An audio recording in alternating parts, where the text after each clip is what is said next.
놀라운 성령의 일하심이라는 제목으로 말씀을 함께 나누려고 하는데요. 우리 중에는 성령이라는 말 자체가 생소한 사람도 있을 수 있습니다. 성령, 그게 뭐지? 예수님에 대해서는 들어봤는데, 하나님에 대해서는 들어봤는데 성령은 뭐지? 이렇게 생소하게 와닿는 사람들도 얼마든지 있을 수가 있습니다. 그런가 하면 이제 오랜 신앙생활을 하신 분들은 성령에 대해서 많이 알고 있고 들어봤고 또 체험적으로 성령의 은혜를 아는 사람도 있겠죠.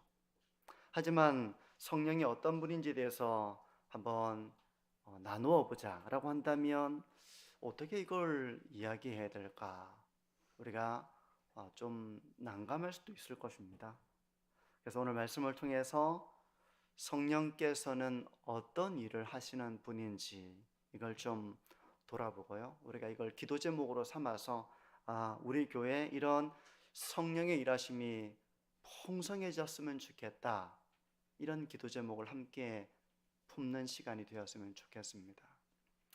오늘 첫 번째로 살펴보려고 하는 것은 바울이 에베소로 갔습니다. 에베소는 바울이 1차, 2차, 3차 전도 여행의 중심 선교지였습니다. 근데 에베소로 갔는데 거기에 이미 예수님을 알고 있는 제자들이 있었던 거예요. 근데 이상한 것은 그들이 성령에 대해서 전혀 모르고 있었다는 것입니다. 어떻게 예수님을 아는데 성령에 대해서 모를 수 있을까? 1절과 2절을 보시면요. 아볼로가 고린도에 있을 때 바울이 윗지방으로 다녀 에베소에 와서 어떤 제자들을 만나 이르되 너희가 믿을 때 성령을 받았느냐? 이르되 아니라 우리는 성령의 계심도 듣지 못하였노라. 지금 이 구절이 의미하고 있는 바가 뭘까를 우리가 좀 생각해 봐야 되는데요. 그래서 오늘 설교는 조금 이 의미를 좀 확인하는 그런 작업이 필요합니다. 이들은 예수님에 대해서 듣기는 들은 사람들인데, 그래서 예수님을 따르는 제자라고는 했지만, 이들은 성령에 대해서 들은 바도 아는 바도 전혀 없었다는 것입니다. 성령이 계시다는 것조차 몰랐다는 거예요. 이런 이들의 상태를 어떻게 우리가 이해할 수 있을까? 저는 존 스토트 목사님의 이 말을 좀 인용하고 싶은데요. 한번 보십시오. 마이클 그린이 썼듯이 한 주석가입니다. 마이클 그린이 썼듯이 이 제자들이 결코 그리스도인들이 아니었다는 것이 너무나 분명합니다. 즉 그들은 아직 예수를 믿지 않고 있었는데 바울의 사역을 통해서 그들이 믿게 되고 그러고 나서 물과 성령으로 거의 동시에 세례를 받은 것입니다. 제가 존 스토트의 이런 그 주석을 인용하긴 했지만 많은 주석가들이 비슷한 입장을 가지고 있는데요. 이들 에베소의 사람들은 진정한 의미에서 성령으로 거듭나 예수님을 믿고 따르는 사람들은 아니었다는 것입니다. 왜 그런가 하면 예수님을 참되게 믿게 하는 분이 바로 성령이시기 때문에 그래요.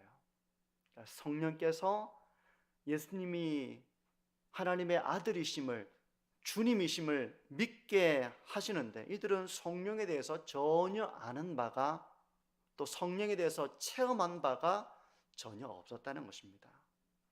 고린도전서 12장 3절에는 이런 말씀이 있어요. 또 성령으로 아니하고는 누구든지 예수를 주시라 할 수 없느니라. 누구든지 예수님을 자기의 삶의 여기서 주라고 하는 것은 주인을 말하는 것입니다. 내 삶의 주권자, 주인. 그래서 예수님을 내가 따르겠다, 순종하겠다 라고 이렇게 주님이라고 고백하는 일은 성령으로 아니하고는 누구도 예수님을 주님으로 영접할 수 없다는 것입니다. 그러니 이들은 예수님에 대해서 듣기는 했지만 아직 참되게 성령을 경험하여 예수님을 주님으로 고백하고 참된 믿음으로 살아가는 자들은 아니었다는 사실이에요. 그러면 여기서 질문을 하나 해보죠. 어떻게 이들은 예수님에 대한 그런 소식을 듣고 배우고 심지어 예수님을 따르겠다고 했음에도 불구하고 이들은 성령을 모를 수가 있었을까? 어떻게 성령을 모를 수가 있었을까? 3절에서 7절, 좀 길 수도 있는데요, 한번 성경을 보십시오. 3절에서 7절입니다. 바울이 이르되 그러면 너희가 무슨 세례를 받았느냐? 대답하되 요한의 세례니라. 바울이 이르되 요한이 회개의 세례를 베풀며 백성에게 말하되 내 뒤에 오시는 이를 믿으라 하였으니 이는 곧 예수라 하거늘 그들이 듣고 주 예수의 이름으로 세례를 받으니 바울이 그들에게 안수함에 성령이 그들에게 임하심으로 방언도 하고 예언도 하니 모두 12사람쯤 되니라. 이들은 요한의 세례만 알고 있었습니다. 요한의 세례만 알고 있었고 성령의 세례, 요한의 세례와 구별되는 성령의 세례, 이 말은 곧 성령이 임하는 것을 그렇게 표현을 하죠. 성령이 임한다는 것을 이들은 알지 못했다는 것입니다. 이것은 그들이 이전에 들은 예수님에 대한 이런 가르침이 바울이 전한 복음과 차이가 있었다는 것을 의미하기도 합니다. 바울이 전했던 복음을 한번 생각해 보십시오. 바울은 지금까지 그의 선교 원칙은 먼저 회당을 찾아 들어가서 그곳에서 예수님의 십자가와 부활을 증거했습니다. 예수님의 십자가는 그냥 로마의 압제에 당한 힘없는 굴종, 안타까운 죽음, 이런 것이 아니라 죄인들을 대신해서 죽으신 사건이었고, 부활은 예수님께서 하나님의 아들이시며 누구나 그분을 믿는 자들은 영적으로 다시 살아날 뿐만 아니라 나중에는 병들고 죽고 썩을 몸이 아니라 영광스러운 구원의 완성을 이루게 될 것이라는 것을 보여주는 사건이었음을 바울이 증거한 것입니다. 그것이 바로 십자가와 부활의 핵심 메시지였어요. 바울은 성경을 읽고 배우고 암송하는 유대인들에게 구약 성경이 정말 말하고자 하는 분이 누군가? 그것은 바로 예수님이다. 예수님은 십자가와 부활을 통해서 우리를 구원하신 분이시다. 그것을 말한 것입니다. 예수님은 이스라엘을 정치적으로 해방시켜줄 인물이 아니라 죄에서 해방시켜줄 하나님의 아들이심을 그렇게 전파했을 때 유대인들은 구약 성경이 예수님에 대해서 정말 말씀하고 있는가, 정말 그러한가 라고 그 말씀을 상고하는 가운데 말씀을 깨닫게 되고 이런 복음 전파와 함께 교회가 세워졌다는 것이죠. 성령이 임한다는 것은 바로 이런 성령으로 말미암아 이 하나님의 말씀을 들을 때 그들이 믿음을 가지게 되고 자기의 죄를 깨닫게 되고 예수님이 나의 죄를 구원하시는 하나님의 아들이시며 구원자이심을 고백하는 그런 성령의 역사와 은혜를 경험한다는 의미입니다.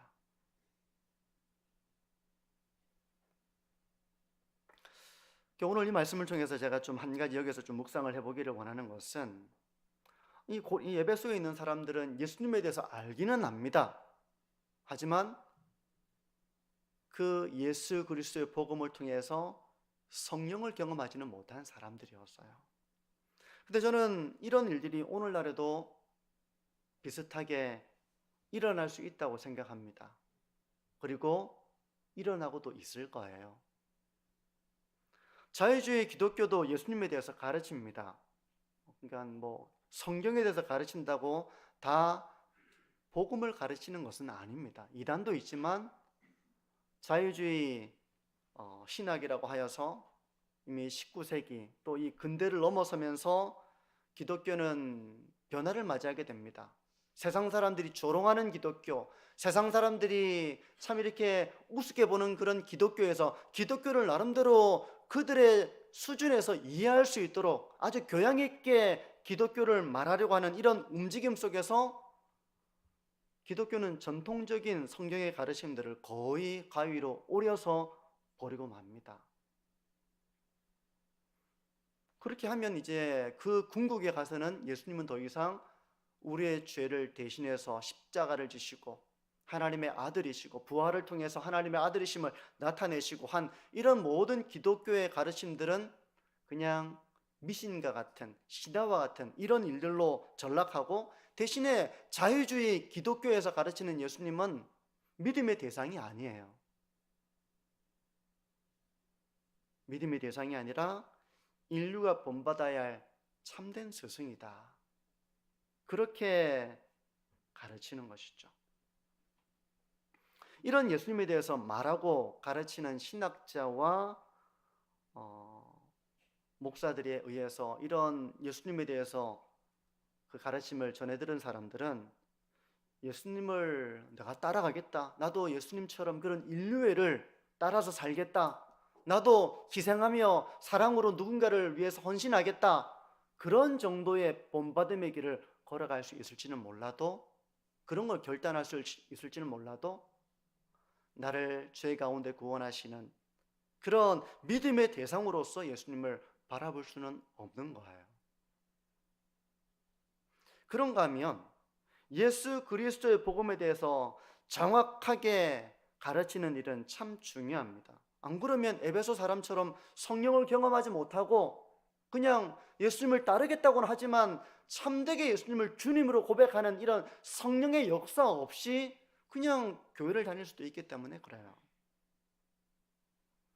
사람들은 모두 동일하지 않습니다. 어떤 사람들은 단순한 복음으로도 믿음에 이르는 그런 하나님의 선물을 누리고 은혜를 받기도 합니다. 하지만 어떤 사람들은 자꾸 왜 그렇습니까? 왜 그렇습니까? 왜 그렇습니까? 왜 그런 겁니까? 라고 질문을 하는 사람도 있어요. 모든 사람이 다 동일한 건 아니에요. 어떤 사람은 정확하게 복음에 대해서 알기를 원합니다. 정말 그런 건가? 정말 그런 건가? 알기를 원해요. 그만큼 신중하게 신앙을 가지는 일을 두고 그렇게 성경에 대해서 알기를 원하는 것입니다. 왜 그렇게 하겠습니까? 맹목적인 신앙이 되지 않고 마치 돌다리를 두드리며 건너듯이 건너도 되는지 안 되는지 그걸 그렇게 신중하게 알기를 원하는 사람도 있는 거예요. 왜 예수님을 믿는 것이 구원에 이르는 길이 되는 것인지, 왜 인간은 그런 구원이 필요한 존재인지, 왜 예수님의 죽음이 우리의 죄를 위한 희생이 되는 것인지, 그 근거가 무엇인지, 이런 질문들을 끊임없이 쏟아내면서 성경에 대해서 알고 싶은 그런 사람도 있는 것입니다.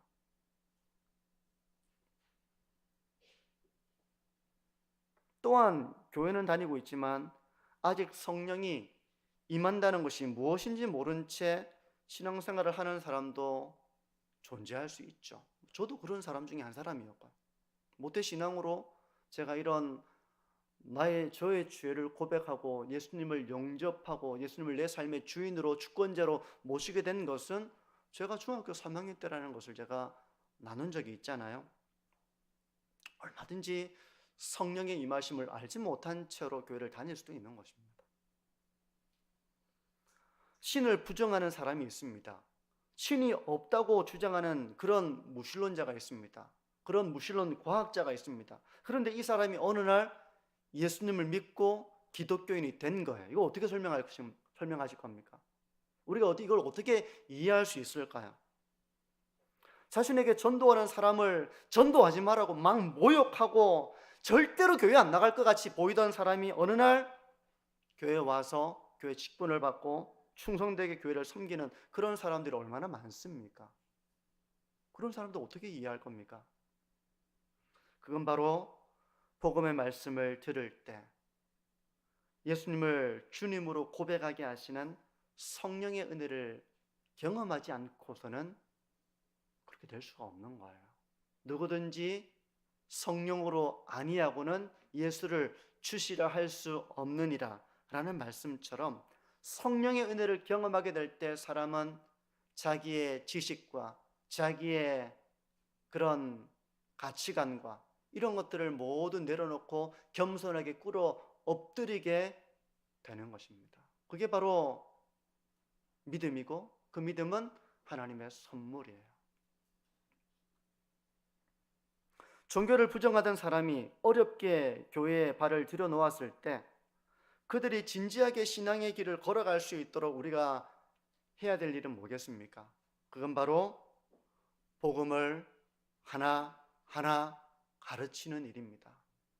맹목적인 신앙인이 되도록, 맹목적인 종교인이 되도록 이렇게 외적인 모습만을 가르치는 것이 아니라 줄 빠지면 안 됩니다, 봉사해야 됩니다 하는 외적인 모습만을 우리가 강조하는 것이 아니라 정말 그 내면 속에 있는 왜라고 하는 그 인생의 질문 앞에 왜 복음이 대답이 될 수 있는가에 대한 그런 성경의 가르침들을 우리가 안내자로서 해줄 수 있어야 되는 것입니다.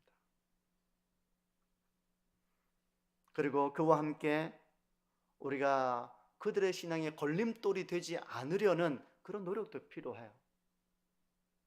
나의 이기적인 마음이나 덕스럽지 못한 말과 행동에 의해서 교회 가봤더니 하나님 믿는다고 하면서도 전혀 하나님 믿는 것처럼 보이지가 않아 라고 하는 우리의 덕스럽지 못한 그런 모습들이 영혼을 주님께로 인도하는 일을 방해하지 않도록 우리가 복음을 가르칠 뿐만 아니라 그런 덕스러운 인도자가 되어야 하는 것이죠. 성도 여러분, 지금도 교회를 다니고 있지만 성령의 임하심이 무엇인지를 모른 채 교회를 다니는 사람들이 얼마든지 있을 수가 있습니다. 그걸 모르면 영혼을 품어낼 수 없죠. 그런 사람이 어떻게 영혼을 품어낼 수 있겠습니까? 영혼을 품어내려면 영적인 것들을 분별할 수 있어야 되는 것입니다. 때문에 믿음의 대상으로서 예수님을 진지하게 전하고 가르치는 일이 중요합니다. 어떤 사람은 단순한 복음으로도 얼마든지 믿음에 이르고 은혜를 체험하기도 하지만 어떤 사람은 그렇지 않은 사람도 있어요. 그 사람의 기질, 그 사람의 어떤 성품을 보면 정확하게 풀어주는 이런 배려가 필요한 사람도 있습니다. 성도 여러분, 성령의 은혜가 무엇인지를 알고 구원의 감격을 아는 분들은 이 믿음을 선물로 받은 분들입니다. 늘 그 하나님의 은혜를 감사하는 성도님들이 되시기를 바랍니다. 그리고 이 선물을 이 안에 있는 모든 사람들이 함께 누리도록 기도해주고 영혼을 품어주고 덕스럽게 영혼을 그리스도로 인도하고 하나님의 말씀을 잘 가르쳐서 그 영혼이 믿음에 이르도록 하는 이런 복음의 사명을 바깥에서뿐만 아니라 교회 안에서조차 잘 감당하는 그런 우리 교회가 되어지기를 소망합니다. 이게 첫 번째입니다. 오늘 메시지의 첫 번째예요. 예수님에 대해서 알기는 알지만 성령을 모릅니다. 이제 두 번째 살펴보려고 하는 것은 에베소에서의 바울의 사역이에요. 에베소에서 바울의 사역은 철저하게 말씀 중심이었습니다. 말씀 중심이었어요. 어떤 다른 프로그램이 있는 것이 아니라 말씀 중심의 사역을 했는데 이 에베소에서의 바울의 사역은 초기와 중기 이후로 나뉘어집니다. 초기와 초기 이후로 이제 조금 두드러진 변화가 나타나요. 먼저 바울의 초기 사역에서는 열매가 보이지 않았습니다. 8절과 9절을 보십시오. 바울이 회당에 들어가 석 달 동안 담대히 하나님 나라에 관하여 강론하며 권면하되 어떤 사람들은 마음이 굳어 순종하지 않고 무리 앞에서 이 도를 비방하거늘. 여기까지만 좀 보죠. 바울은 에베소에 있는 회당에 들어갑니다. 바울의 선교 원칙은 가장 먼저 회당으로 가는 것이었습니다. 회당은 구약 성경을 알고 있는 사람들이잖아요. 그 구약 성경을 디딤돌로 삼아서 예수 그리스도를 증거하는 이 일을 위해서 바울은 회당으로 들어가서 석 달 동안 하나님 나라에 대해서 강론을 했다는 것이죠. 당시 유대인들은 하나님 나라에 대한 어떤 생각을 가지고 있었는가 하면 하나님의 나라는 바로 정치적인 해방으로 이루어질 것이라고 생각했습니다. 유대인들은 다윗처럼 강력한 메시아가 등장해서 과거의 그런 영광스러운 통치를 재현하는 것, 그것이 바로 하나님의 나라가 임하는 것이다 라고 많은 유대인들은 생각을 했습니다. 그러니 그런 정치적인 지도자가 나타나서 이 로마의 통치 가운데서 벗어나서 독자적인 나라를 건국하고 세워나가고 그런 영토를 넓혀나가고 평화와 평강이 깃드는 그런 나라를 세워나가는 것을 이 유대인들은 꿈꾸고 있었다는 것입니다. 근데 바울이 증거한 하나님의 나라는 그런 것이 아니었습니다. 바울이 증거한 하나님의 나라는 바로 인류는 죄와 사망 가운데서 마귀의 권세에 갇혀 있다는 것이죠. 근데 이 죄와 마귀의 통치에서 벗어나서 하나님의 자녀로서 그 통치와 인도를 받는 나라, 그것이 바로 하나님의 나라라고 성경은 말씀하고 있는 거예요. 예수님은 우리의 죄를 위해서, 우리를 의롭다 하시기 위해서, 우리가 하나님의 자녀가 되게 하시기 위해서 십자가에서 죽으셨고 부활하셨습니다. 그러므로 성령으로 거듭난 자만이 이 하나님의 나라를 볼 수 있다고 예수님은 말씀하셨죠. 거듭난 자만이 하나님의 백성이 될 수 있다고 말씀하신 이유가 바로 그것입니다. 바울은 바로 이 하나님의 나라에 대해서 강론했다는 것입니다. 하지만 이런 바울의 강론을 들은 유대인들 중에는 마음이 굳어서 그것을 듣지 않고 회중 앞에서 비방하는 사람들이 있었던 것입니다. 바울이 가르치는데 그걸 비방하는 사람이 있다고 생각해 보세요. 누군가 앞에 나와서 뭔가를 얘기하는데 누가 그거 아니에요 이렇게 한다면 어떻게 되겠습니까? 미꾸라지 한 마리가 물을 흐리는 것처럼 이런 한두 사람이 있으면 그 같이 있는 사람들의 마음이 모두 닫혀버리게 되는 것입니다. 때문에 에베소에서의 바울의 초기 사역은 성공을 거두지 못합니다. 이 방해하는 세력들 때문에 열매를 맺지 못하는 거예요. 성도 여러분, 저는 우리 성도님들에게 부탁드리는 것은 교회 안에서 비방하는 사람이 되지 마십시오. 눈물로 씨를 뿌려도 열매가 맺히지 않는 경우가 얼마나 많습니까? 그 눈물로 씨를 뿌려본 사람은 알아요. 내 힘으로 되는 것이 아니구나. 하나님의 힘과 능력과 은혜로만 되는 것이구나. 내가 한다고 해서 되고 내가 어깨를 펴고 내가 유능하구나. 하나님의 역사는 그렇게 나타나는 것이 아닙니다. 그런데 눈물로 씨를 뿌려도 우리가 수고해도 하나님의 은혜가 아니면 열매를 맺을 수 없는데 힘 하나 안 들이고 힘 하나 보태지 않고 그러면서 뭔가 해보려고 하는 사람들한테 그 해도 안 됩니다. 이렇게 만약에 비방을 한다면 아무 일도 될 수가 없어요. 아무 일도 될 수가 없습니다. 그래서 어떤 교회 지도자는 제가 그런 말을 들었는데요. 팔 걷어붙이고 돕지 않을 거면 차라리 그냥 가만히 있으십시오. 그런 호소를 하기도 합니다. 여러분 비방만 안 해도 잘 할 수 있어요. 괜히 하려고 하는 사람 비방해가지고 안 된다고 해가지고 하는 사람까지 힘 빠지게 하는 일이 있어서는 안 되고 그냥 다 내 마음 같지는 않을 수 있고 다 마음이 동일하지 않을 수 있습니다. 하지만 하려고 하는 사람이 있을 때는 적어도 비방만 하지 않아도 그 사역은 시작될 수가 있는 것입니다.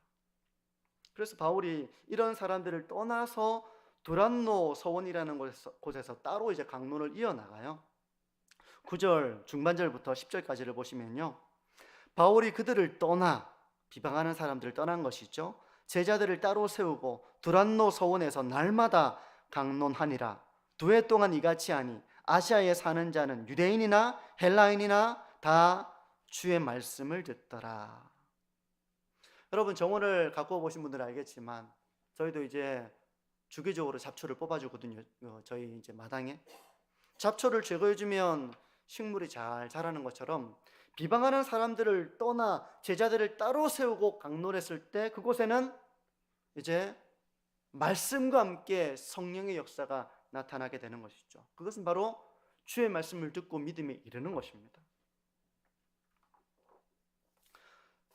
여기서 주의 말씀을 듣더라라고 할 때 듣더라라고 하는 것은 한 귀로 듣고 한 귀로 흘려버리는 그런 태도를 말하는 것이 아니라 경청하다는 의미입니다. 경청하다.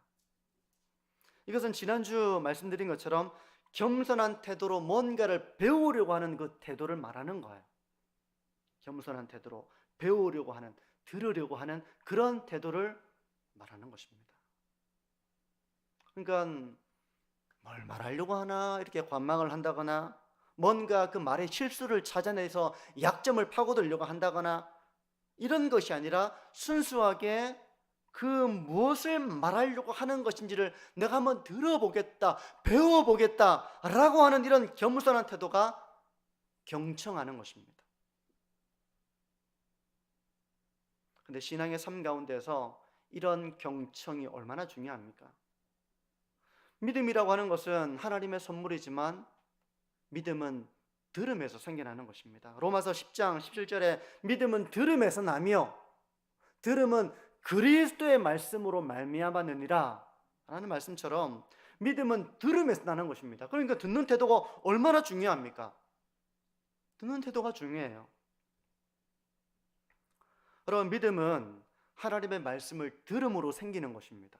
그런데 왜 어떤 사람들은 믿음이 생기고 어떤 사람들은 믿음이 생기지 않는 것입니까? 저는 주권적인 하나님의 은혜이지만 그 듣는 태도에도 저는 차이가 있다고 생각해요.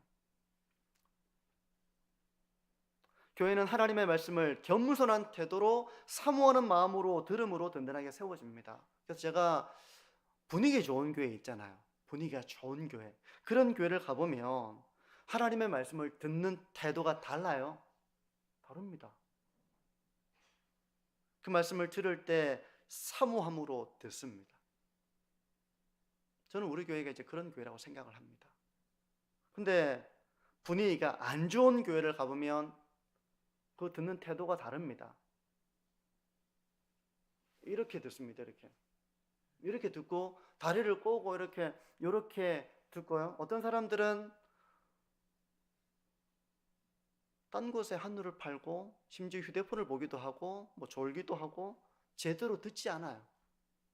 제대로 듣지 않습니다. 성도 여러분, 우리 교회가 하나님의 말씀을 경청하는 교회가 앞으로도 잘 되기를 소망합니다. 처음에는 비방하는 사람들처럼 들리지 않을 수 있습니다. 깨달아지지 않을 수 있습니다. 하지만 겸손하게 사모하는 마음으로 그 말씀을 듣는 태도는 우리가 잃어버려서는 안 돼요.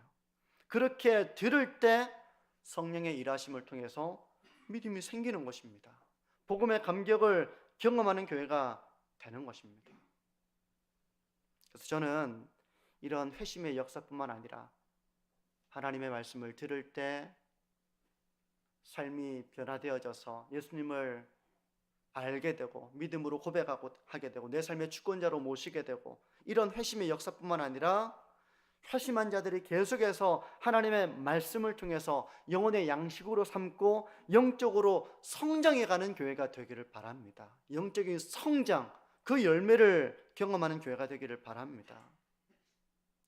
교회를 오래 다녔다는 것만이 자랑이 되는 것이 아니라 교회를 오래 다닌 만큼 성숙해서 다른 사람을 잘 배려할 줄 알고 존중할 줄 알고 내가 교회를 오래 다녔으니 나만큼 잘하는 사람이 없어 이런 교만한 태도가 아니라 겸손하게 나보다 남을 낮게 여길 수 있는 그런 신앙의 성숙이 너무 중요한 것이죠. 근데 그것은 바로 하나님의 말씀을 영혼의 양식으로 삼을 때 우리가 자라가는 것입니다. 그게 없으면 자라갈 수 없습니다. 그게 없으면 헌신할 수 없습니다. 말씀이 흥황하는 교회는 성령의 역사가 있습니다. 그건 분명해요. 근데 성령의 역사는 언제나 겸손하고 사모하는 마음으로 그 하나님의 말씀에 귀를 기울이는 그런 신앙인들 가운데 있다는 걸 늘 기억해야 됩니다. 우리나라가 1907년 평양 대부흥이 있었을 때 우리나라가 막 그런 엄청난 부흥이 일어나게 되고 평양에 술집이 다 문을 닫게 되고 많은 사람들이 그런 복음의 은혜를 경험하게 되는 그 자리에는 그냥 아무것도 안 했는데 그런 일이 일어난 것이 아니라 말씀을 사모하는 이 사경의 운동들이 일어났고요, 기도회가 불같이 일어나는 가운데서 이런 복음의 부흥의 역사가 있었던 것입니다. 아무것도 안 하고 손 하나 까딱 안 하고 귀도 기울이지 않고 기도도 안 하고 그런데 부흥이 있었던 것이 아니에요. 부흥은 하나님의 강권적인 역사지만 그것 가운데는 항상 예배적인 단계로서 말씀에 대한 사모함과 기도에 대한 뜨거움이 있었던 것입니다. 저는 우리 교회가 이런 교회가 되기를 바랍니다. 이제 말씀을 정리합니다. 놀라운 성령의 일하심은 두 가지로 나타나는 것을 우리가 본문을 통해서 살펴봤습니다. 첫 번째는 예수 그리스도를 믿고 구원의 감격을 누리게 하는 것으로 성령은 일하시는 것입니다. 이를 위해서 교회는 그냥 예수님을 인류의 스승 정도로 얘기하고 예수님을 본받자 이런 정도가 아니라 믿음의 대상으로서 예수님이 어떤 분인지를 분명하게 가르쳐야 하는 것이죠. 물론 단순한 복음으로도 믿음에 이르는 사람들이 있지만 어떤 사람들은 돌다리를 건너듯이 외를 연발하면서 인생의 문제 앞에서 이 성경을 진지하게 파고드는 사람도 있습니다. 그런데 겸손하게 그 말씀을 듣는 가운데에서 그리스도의 말씀으로 믿음에 이르게 되고 회심에 이르게 되는 그런 성령의 놀라운 일하심이 우리 교회 가운데 지속적으로 일어나는 그런 우리 교회가 되어지기를 바랍니다. 두 번째는 놀라운 성령의 일하심은 하나님의 말씀을 가르치는 가운데 그 말씀을 통해 구원에 이를 뿐만 아니라 구원에 이른 자들이 성령의 교훈과 책망과 하나님의 사람으로 온전하게 하는 이 일을 통해서 영적 성장을 이루어 나가게 하는 것이죠. 그런데 이 길 가운데는 하나님의 말씀을 들어도 비방하고 조롱하고 무관심한 태도를 취하는 곳에서는 그런 말씀의 역사가 나타나지 않습니다. 대신에 사모하는 마음과 겸손한 심령으로 그 말씀을 받을 때 성령께서는 믿음 안에서 영적으로 자라나게 하시는 것입니다. 지금 교회에 가장 필요한 일은, 가장 필요한 일 중에 하나는 저는 이 일이라고 생각해요. 과거에 한국교회는 믿음에 이르는 데에만 몰두했습니다. 복음주의 운동이 회심을 중심으로 하기 때문에 믿음에 이르는 데에만 몰두하게 하고 그 위에 믿음에 이른 자들이 영적으로 자라가며 거룩한 열매를 맺어나가는 이 일에는 부족했다는 평가를 하는 것은, 믿음에 이르는 데는 몰두했지만 그들이 지속적으로 하나님의 말씀을 영혼의 양식으로 삼고 성령의 은혜를 경험하고 영적으로 성장해 나가고 성숙해 나가고 그리하여 말과 언행이 거룩함을 나타내고 자기를 양보하고 다른 사람을 세워주고 하는 이런 열매들은 부족했다는 평가를 하고 있는 거예요. 그러니까 지금 정말 중요한 일 중에 하나는 바로 이것입니다.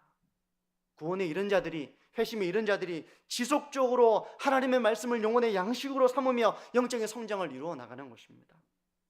성도 여러분, 저와 여러분들의 삶이 성령의 일하심을 통해서 나의 자아가 살아있고 내 생각이 어떨 때는 앞설 때가 있지만 성령의 일하심 속에서 말씀과 함께 일하시는 성령의 역사하심 가운데서 자기를 부인하고 자기 십자가의 길을 걸어가고 성령의 아름다운 열매를 맺어나가는 이 삶을 통해서 성령의 강력한 은혜를 대변하고 나타내고 감사하고 찬양하는 그런 우리 만촌중앙교회가 되어지기를 주님의 이름으로 축복합니다.